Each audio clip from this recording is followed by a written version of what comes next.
weak, we can be prone for discouragement to creep in, because the enemy, he's got an eye out for you, right? He says, hell, here's this person of God. Oh, they're down and weak and sick and this and that. I'm going to bring discouragement into them. I'm going to skip delay and distraction. I'm going to bring them right to discouragement. We rebuke that because we go to right with the scripture. 2 Corinthians 12:9.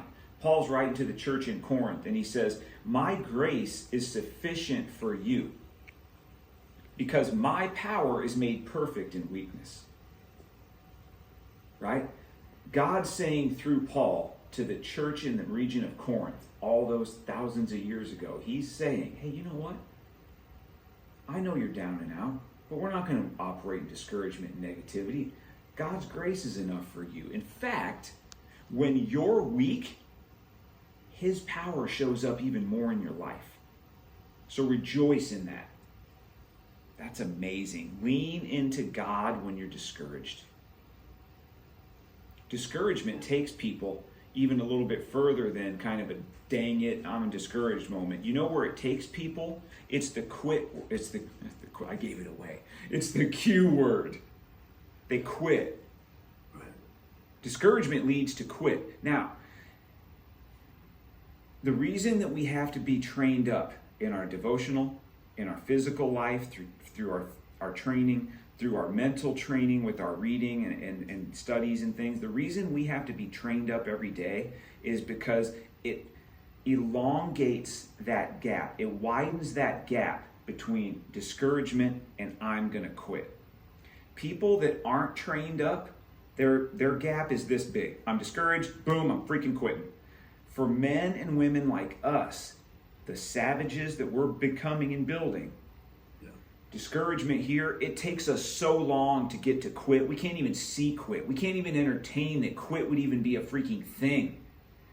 That's what training does. It widens that gap between discouragement and quit. And somewhere in that gap, hopefully early on after discouragement, we feel it a little bit. We're leaning into God and his power, and quit's not even on our board. That's why we have to get trained up. Guy like Freeman, he's down training yesterday when he's got this cold. Quit's not in him. No.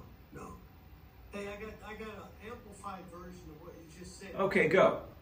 But he said to me, my grace, parentheses, my favor and loving kindness and mercy, out parentheses, is enough for you, and then they got brackets, sufficient against any danger, and enables you to bear the trouble manfully, out bracket. For my strength and power are made perfect, and it's got another parenthesis, fulfilled and completed, out parenthesis, and show themselves most effective in, it's got brackets for your weaknesses or weakness. Therefore I will all the more gladly glory in my weaknesses and infirmities, that the strength and the power of Christ, parentheses the Messiah, may rest. Yeah, and this is a really good angle on it. It says, yes, parentheses, yes, may pitch a tent over and dwell, out parentheses, upon me.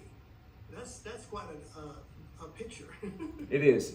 And anytime the Amplified Version is going that deep into a particular scripture, it's because there is so much there in the original Hebrew and Greek that they're trying to communicate to us that, hey, your English language here that you're using doesn't do this justice. There's so much more meat here.